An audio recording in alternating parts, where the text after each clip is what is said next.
Turabasubije mwese abakurikiye business isobanutse, buri wese aho aherereye, haba muri Afurika, Aziya, Amerika, Uburayi, Oceania, agubwe neza, cyane cyane mwebwe mwumva ururimi rw'Ikinyarwanda. Ni wa mwanya wahariwe business, twibanda ariko cyane cyane kuri Pi Network.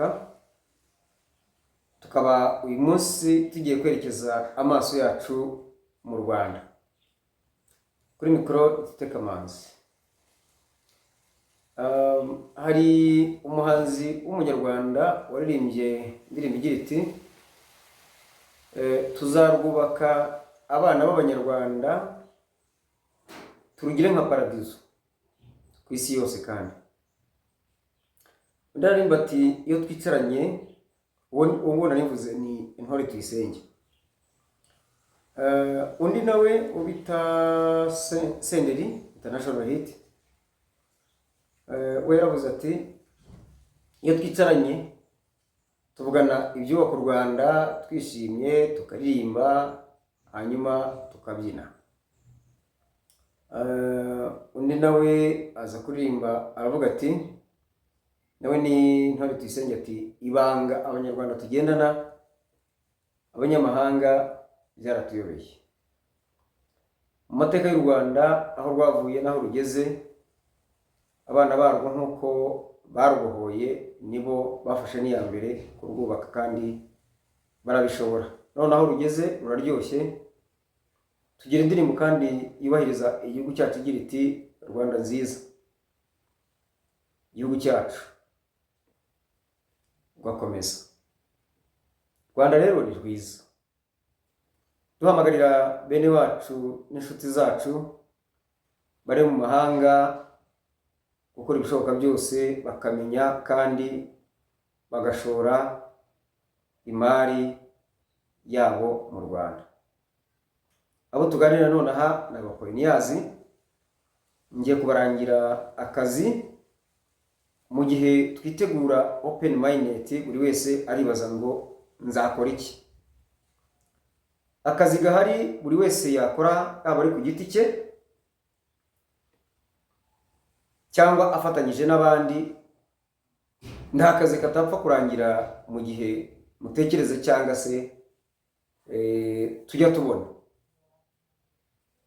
Ngiye mu minota mike kubaha urugero mbarangira isoko buri wese kandi ridahenze. Ni isoko wowe uri umuntu umwe ku giti cyawe ubivuganye na leta y'u Rwanda cyangwa se n'inzego zibishinzwe, washora imari mu Rwanda.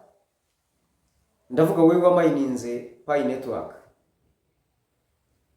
ukabyungukiramo kandi wafatanyije na leta kandi wakoze igikorwa gifitiye inyungu abaturage muri rusange. Nk'u Rwanda nk'igihugu, u Rwanda nk'igihugu kikiri mu nzira y'iterambere ariko kigambiriye cyangwa gifite intego yo kugera mu bihugu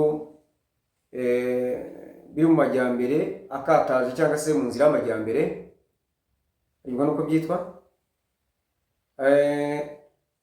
Dufite ibikorwa byinshi byo gukora, muraza kubyumva kubyita uko bigomba kwitwa.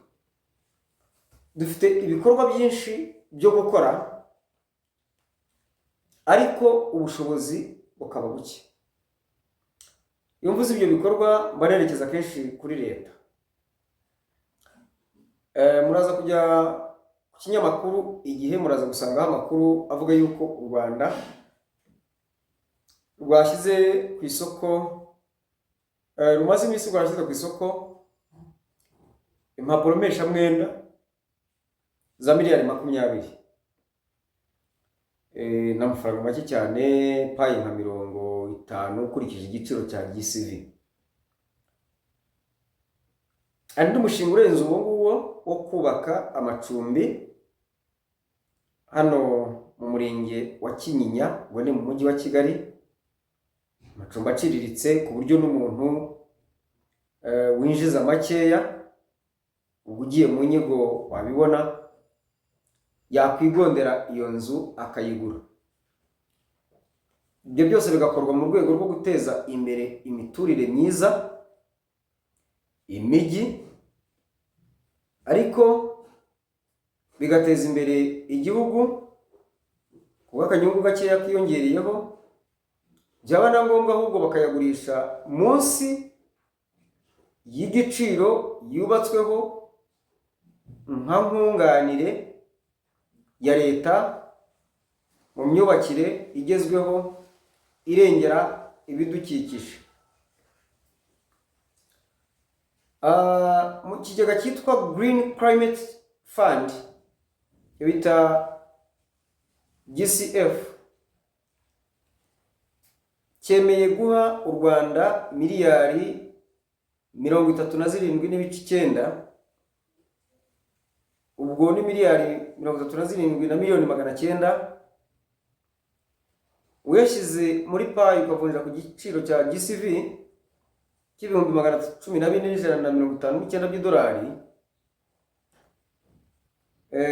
Umuntu umwe ubwo ni payi nibura payi 90 cyangwa se 89 n'uduce, ariko tubare 90 bibe miliyari 38. Ayo mafaranga nayo guteza imbere icyo gice, aho hazabanza kubakwa ibikorwa remezo bikazakomeza bityo. Urwo ni urugero rumwe rw'imishinga umupayiniya nibura umwe ufite payi zirenga 100 yashoramo imari. Niba umushinga uri Kinyinya, umwe yafatura i Remera, undi agafatura i Kicukiro, undi agafatura i Rebero, undi Gatsata, undi Kimisagara, gutyo umujyi tukawujagajaga, ariko tukawushyiramo imidugudu myiza cyane kandi za Kagugu n'ahandi, Indera, Kabuga, gutyo. Ayo mafaranga yose ni amafaranga ari mu mifuko, ari muri konte z'aba pioneers muri payi. Igihe rero open minded cyangwa open network izaba yabaye, ndarangira buri mupayiniya wese yuko yakwerekeza w'umunyarwanda n'umunyamahanga, yakwerekeza amaso mu mujyi wa Kigali, tugakorana na leta y'u Rwanda mu guteza imbere imyubakire irengera, itangiza ibidukikije, kandi ikungukira abahatuye cyangwa se abanyarwanda muri rusange, kandi nawe ukabibonamo inyungu. Ubu ni umujyo umwe. Indi gahunda nkuko nari nyibabwiyeho ntangira,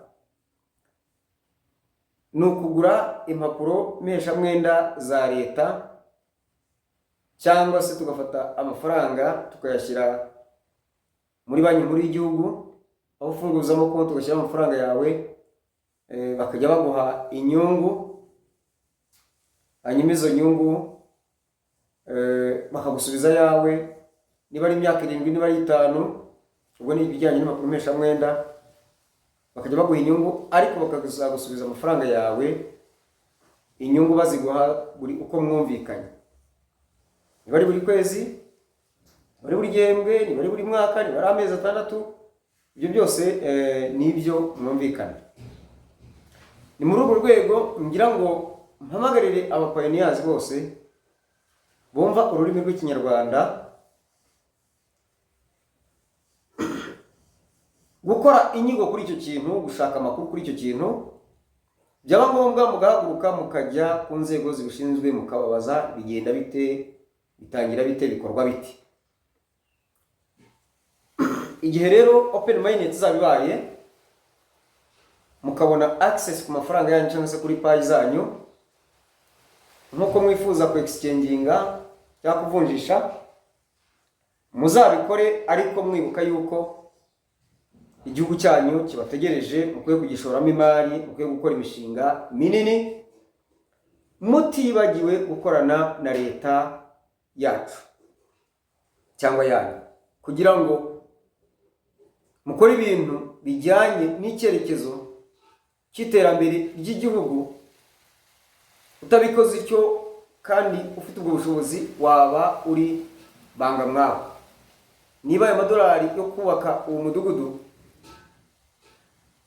afitwe n'umupayiniya umwe ku buryo yakuba n'inshuro 100, ukaba udashobora gufata imidugudu 10 mu mujyi cyangwa guteza imbere imijyi yunganira umurwa mukuru wa Kigali, waba ubaye banga mwawe.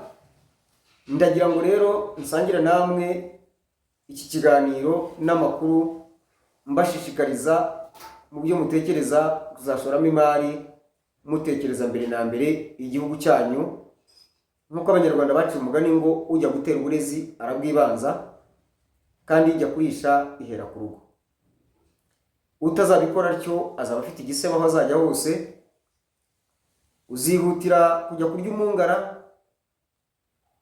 kujya kuryoha no kuryoshya,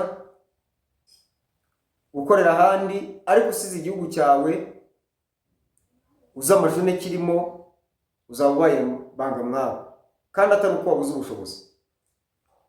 Ikindi, buri mupayiniya wese akwiye kuzihutira kuba mu rugaga rw'abikorera rwa PSF, Private Sector Federation, kugira ngo barusheho gusangira ubumenyi, amakuru, ubushobozi n'ibikorwa ku gihugu, kandi buri wese yikorera no ku giti cye. Ibi ni mu bikora gutya muzabona ko umuntu atibeshye ko gukorana n'ubuyobozi bwe kandi bwiza, simvuze ubuyobozi bubi, azabona yuko atibeshye. He kuzagira abanyamahanga bakomeza kutujoga baturuka iyo, ndetse n'igihugu cyacu kijya kuguza amafaranga hanze y'igihugu, inyungu zikajya kuri abo bene igihugu biyo, amafaranga ava mu misoro y'abo banyagihugu. Hanyuma twebwe tuzaba tubonye ubushobozi, tuzaba dukwiriye kuyaguriza, kuyatanga ku gihugu cyacu, kikaduha inyungu zikaza mu banyagihugu, kandi ubushobozi bwavuye iwacu, inyungu nta nyungu z'umurengera zirimo, nk'uko n'amananiza nk'uko abo bandi bayadushyiraho. Gukora utekereza igihugu cyawe mbere na mbere ni nk'umwana ukora azirikana umubyeyi we igihe amurusha ubushobozi. Nsoreze ku mugani wa Kinyarwanda cyangwa se w'Abanyarwanda ugira uti, ndinda ni kabiri. Hari ndinda mwana wanjye, akaba na ndinda data. Igihugu cyacu, ni ndinda data na ndinda mwana wanjye, nari mbituritse. Igihugu cyacu ni umubyeyi. Igihe cyose dukeneye ububasha, ubuvugizi, uburenganzira, tugomba amategeko, tuvuganirwa, turengerwa, tubikorerwa n'igihugu cyacu. Iyo ni ndinda data. Igihe cyose tugize amaboko kandi akenewe n'abene gihugu, iyo ugize icyo ubikoraho, igihugu kiba kikwiyambaje, ubu kigobotse, nacyo kiba kibaye ndinda mwana wanjye, akebo kagiwa mugarura. Igihugu cyakugiriye neza, utakigirira neza, ni ukubaho utariho. Mureke ibyo dukora byose nk'abapayiniyazi mu mining apay network, tubikore twumva yuko turimo gukorera,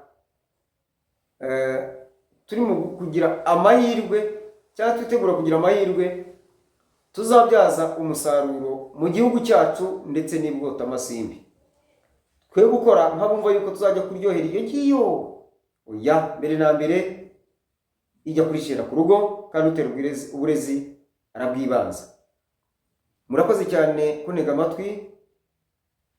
Ndabasabye utarakora subscribe ayikore, yewe niba ngombwa kandi kukazogera kugira ngo ujye ubona ikiganiro kikihagera, kandi ukande kuri like, utwandikira muri comment, ukore share, uhererekanye n'abandi iki kiganiro, dukomeze gusangira amakuru n'ibyiza n'imishinga n'ibitekerezo kuri P Network twitegura nyuma y'itariki 31 z'ukwa 12 umwaka wa 2024 ko hazabaho launch ikajya ku isoko.